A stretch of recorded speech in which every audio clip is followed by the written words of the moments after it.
Hello guys, आज हम start करेंगे अपना क्लास 10th का एक्सरसाइज 1.3। ठीक है। वीडियो को स्टार्ट करने से पहले मैं आपसे अनुरोध करूंगा कि प्लीज़ मेरे इस वीडियो को और मेरे चैनल को लाइक एंड सब्सक्राइब ज़रूर करें। ठीक है। तो आइए स्टार्ट करते हैं इस एक्सरसाइज को। ठीक है, 1.3। ठीक है।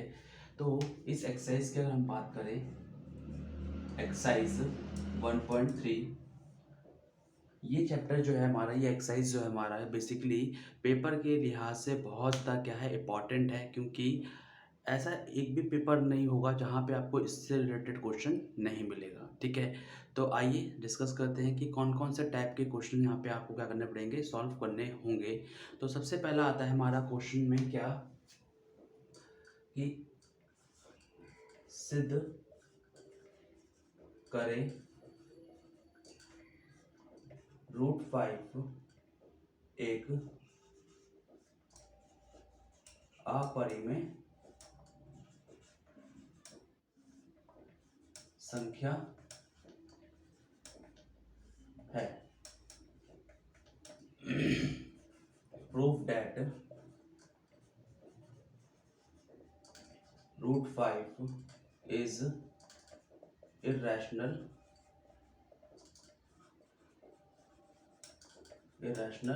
नंबर। ठीक है। हिंदी और इंग्लिश दोनों में क्वेश्चन करेंगे, सॉल्व करेंगे। और कैसे करेंगे आइए देखते हैं।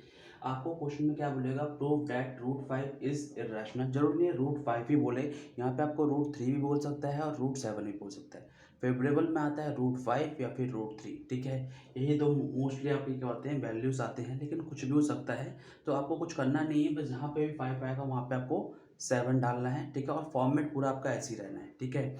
आ रही बात समझ। तो सबसे पहले हमें करना क्या है ऐसे क्वेश्चन में, सबसे पहले जब आप आंसर करोगे तो सबसे पहले माना √5 एक परिमेय संख्या है।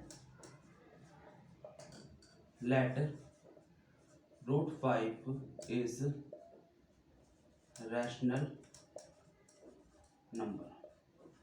ठीक है। मतलब क्या है, सबसे पहले हमें क्या करना है, √5 को एक परिमेय संख्या मानना है। क्या मानना है, √5 को एक परिमेय संख्या, यानी कि √5 को एक रैशनल नंबर मानना है। अब बोलोगे रैशनल क्यों माना, हमें तो इरैशनल प्रूफ करना है। तो हमें रैशनल इसलिए माना क्योंकि हमारे पास एक फॉर्मूला है, क्या, P/Q। यानी कि अगर मैं किसी भी इक्वेशन को P/Q की फॉर्म में क्या कर दूँ, रिप्रेजेंट कर दूँ, तो मेरा क्या बन जाएगा, रैशनल नंबर बन जाएगा। ठीक है। तो इसीलिए हम पहले उसे क्या करेंगे, रैशनल नंबर मान के चलेंगे। और अगर इरेशनल प्रूफ हुआ ही नहीं, ठीक है, तो ये क्या बन जाएगा, मेरा इरेशनल बन जाएगा, यानी कि अपरिमेय संख्या बन जाएगी। ठीक है। तो करते हैं आगे। उसके बाद आपको करना क्या है, तो इसीलिए √5 मेरा क्या होगा, बराबर होगा P/Q के। ठीक है। जहां पे Q की वैल्यू क्या नहीं होनी चाहिए, 0 के बराबर नहीं होना चाहिए, 0 के बराबर नहीं होना चाहिए। उसके बाद किसी के नीचे कुछ नहीं होता तो क्या मानते, 1 मानते। क्या मानते, 1। अब हमें क्या करना है, इसको इससे और इसको इससे, इसे हम क्या कहते हैं, ब्रज गुणनखंड। क्या कहते हैं, ब्रज गुणनखंड द्वारा, इसे हम कहते हैं इंग्लिश में क्रॉस मल्टीप्लिकेशन। ठीक है। आ रही बात समझे। तो √5 को इससे मल्टीप्लाई करोगे तो क्या हो जाएगा, √5Q, और एक क्या हो जाएगा आपका 1P। 1P बोल दो, क्या होगा, इसको इससे मल्टीप्लाई करो तो क्या आएगा आपका √5Q, और इसको मल्टीप्लाई कर दोगे तो क्या आ जाएगा आपका 1P। 1 लिखना हो या ना लिखना हो मर्जी आपकी है, क्योंकि किसी के आगे कुछ नहीं होता था, हम 1 ही मानते हैं। ठीक है। उसके बाद क्या करना है, दोनों पक्षों का दोनों पक्षों का वर्ग करने पर, दोनों पक्षों का वर्ग करने पर, यानी कि स्क्वायर बोथ साइड, दोनों तरफ क्या करना है, मुझे स्क्वायर करना है। तो अगर स्क्वायर करोगे तो ये क्या हो जाएगा, मेरा √5Q का होल स्क्वायर, और ये P का होल स्क्वायर हो जाएगा। ठीक है। क्या हो जाएगा, होल स्क्वायर हो जाएगा। तो इसका मतलब क्या हुआ, इसका मतलब ये हुआ कि √5Q को मल्टीप्लाई करना है किससे, √5 q से, और p को क्या करना है, p से मल्टीप्लाई। ठीक है, आ रही बात समझ। तो √5 को √5 से करेंगे तो कितना जाएगा, ये आपका √25 q का स्क्वायर और ये p का स्क्वायर। 25 का स्क्वायर रूट कितना होता है, 5। 25 का स्क्वायर रूट कितना होता है, 5 होता है, नहीं होता।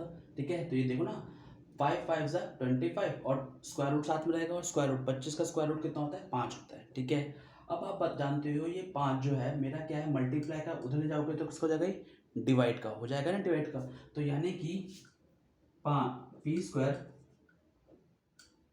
5 से विभाजित होता है। ठीक है, पहले से आप नोट कर लो, फिर उसके बाद अगला स्टेप है। ठीक है,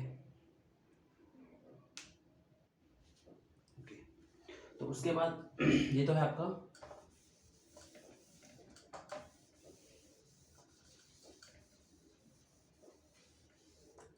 यानी कि पी स्क्वायर जो है 5 से क्या होता है, विभाजित होता है। ठीक है, और सेम इसी तरह अगर मुझे से इंग्लिश में लिखना हो तो क्या लिखूंगा, P square 5 is divisible by क्या हो जाएगा, सॉरी पी हो रहा है ना, पी इज डिविजिबल बाय 5 हो जाएगा, क्योंकि 5 जो है मेरा क्या हो रहा है, इसको क्या कर रहा है, डिवाइड कर रहा है, इसको क्या कर रहा है, डिवाइड कर रहा है।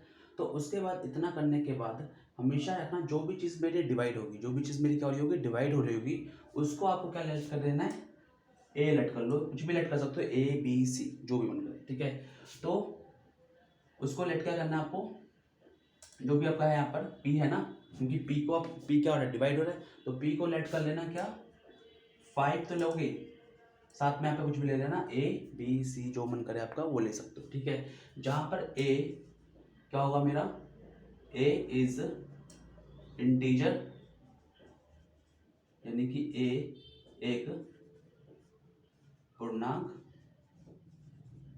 है।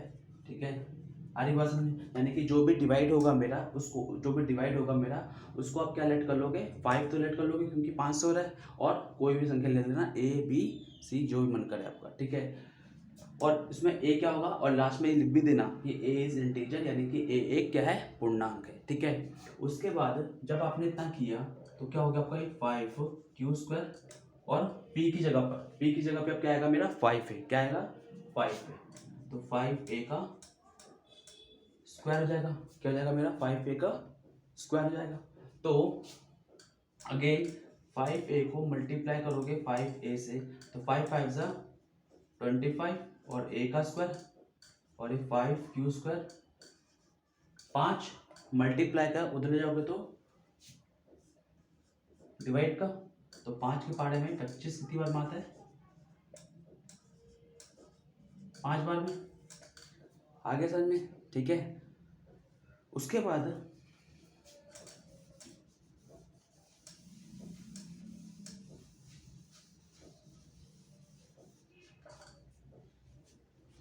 आपको करना क्या है, अब देखो ये 5 मल्टीप्लाई का उधर जाओगे तो डिवाइड का, तो यहाँ पे वही लिखोगे सिर्फ q स्क्वायर 5 से विभाजित होता है, यानी कि q square is divisible by 5।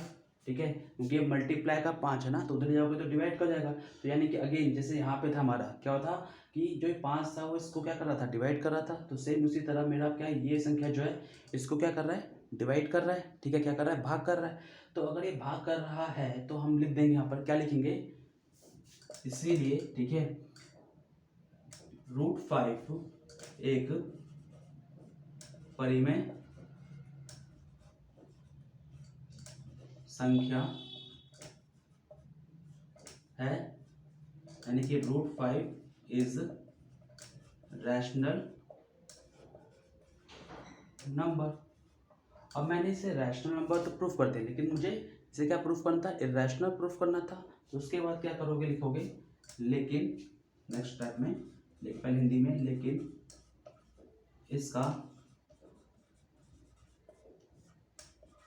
विरोधाभास करने पर √5 एक अपरिमेय संख्या हो। ठीक है, आ रही बात समझ? और वही इंग्लिश में इसको कैसे रिप्रेजेंट करोगे? बट कॉन्ट्राडिक्ट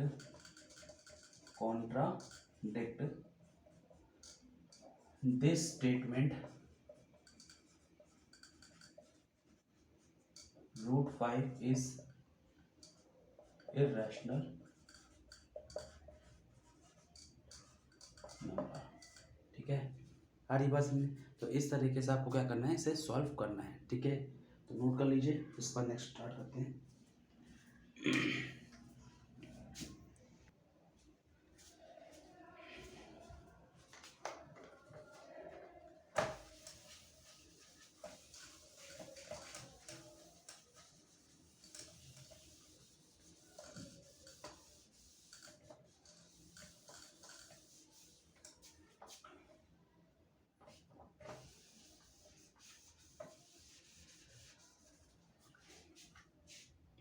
उसके बाद हमारा जो नेक्स्ट क्वेश्चन है, ठीक है, वो क्या आता है? सेकंड क्वेश्चन कि सिद्ध करें 3 + 2√5 एक अपरिमेय संख्या है, यानी कि proof that 3 + 2√5 is irrational number. ठीक है, अब आपके पास ये क्वेश्चन होगा, क्या होगा? सिद्ध करें 3 + 2√5 एक अपरिमेय संख्या है, यानी कि it is a irrational number. ठीक है, अब इसको सॉल्व कैसे करना है? ज़्यादातर क्वेश्चन में यही ज़्यादातर आते हैं आपके। ठीक है, तो आइए स्टार्ट करते हैं कैसे इसे सॉल्व करना है। ठीक है, तो इसके लिए आपको करना क्या है, यहाँ पर पहले वही माना, यानी कि लेट 3 + 2√5 एक परिमेय संख्या है, यानी कि लेट 3 + 2√5 इज रैशनल नंबर। ठीक है, पहले वही करना है, जैसे उसमें क्या था ना, परिमेय संख्या मान लिया था, इसे रैशनल मान लिया था। क्यों मान लिया था? क्योंकि हमारे पास फॉर्मूला है रैशनल नंबर का, परिमेय संख्या का, क्या है हमारा? P/Q। उसी फॉर्म को करके उसका वो कर देंगे, कॉन्ट्राडिक्ट कर देंगे, विरोधाभास कर देंगे इसका। ठीक है, तो सबसे पहले क्या है हमारा? 3 + 2√5 इज इक्वल्स टू P/Q है। 3 प्लस का उधर जाओगे तो माइनस का,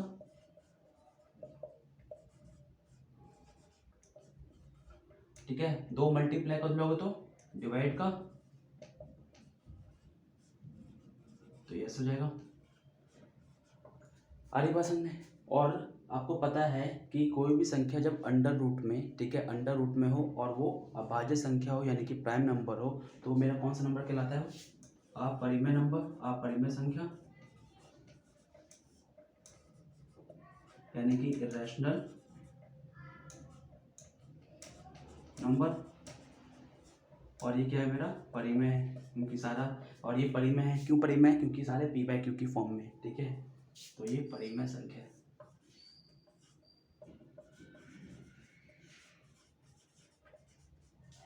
अच्छा, अब देखो, अपरिमेय संख्या क्या परिमेय संख्या के बराबर होगी? यानी कि इरेशनल नंबर क्या रैशनल नंबर के बराबर होगा? नहीं होगा ना। क्या होगा?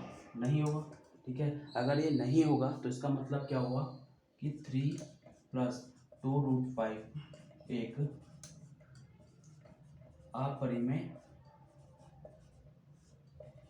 संख्या है, यानी कि 3 + 2√5 इज irrational।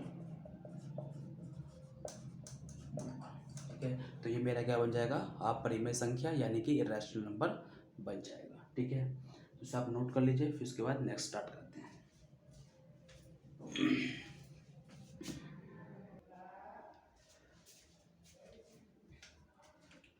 अब हमारे पास थर्ड क्वेश्चन है, अगेन 5 प्लस 2√2।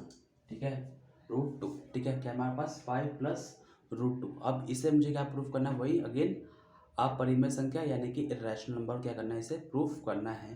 तो करना वैसी है, पहले क्या करना है, इसे लेट करना है। क्या लेट करना है, माना एक परिमेय संख्या है, यानी कि let 5 plus √2 is rational number. क्या मान लिया इसे मैंने, पहले परिमेय संख्या यानी कि रैशनल नंबर मान लिया। ठीक है, उसके बाद करना क्या है, 5 प्लस √2 है, p/q के फॉर्म में क्या हो जाएगा, आ जाएगा, p/q की फॉर्म में आ जाएगा। प्लस है, उधर ले जाओगे तो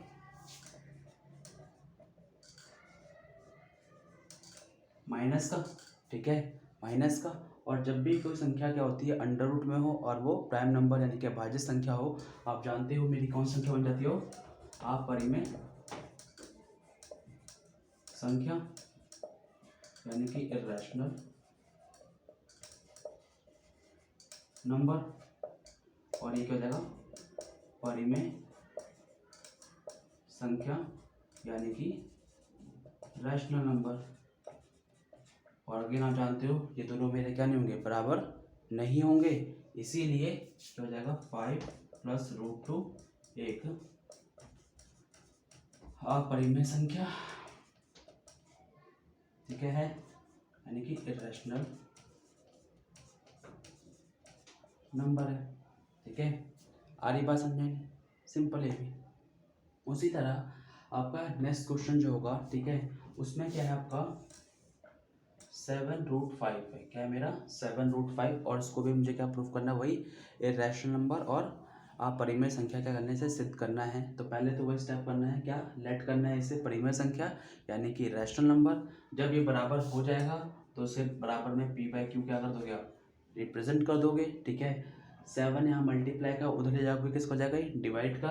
ठीक है, तो ये √5 और ये हो जाएगा p/7q हो जाएगा। ठीक है, उसके बाद ये मेरा क्या है, अगेन इरेशनल नंबर और ये रैशनल। ठीक है, यानी कि अपरिमेय, और ये क्या है मेरा परिमेय, और इरेशनल और मेरा रैशनल कभी बराबर नहीं होंगे, अपरिमेय परिमेय का कभी बराबर हो नहीं, तो इसीलिए 7√5 इरेशनल नंबर। ठीक है, यानी कि अपरिमेय संख्या होगा। हरी बात समझे। तो ये था आपका एक्सरसाइज 1.3। ठीक है, अगर आपको ये वीडियो अच्छी लगी हो तो प्लीज़ मेरे चैनल को लाइक एंड सब्सक्राइब ज़रूर करें और अपने फ्रेंड्स में इसे शेयर ज़रूर करें। ठीक है।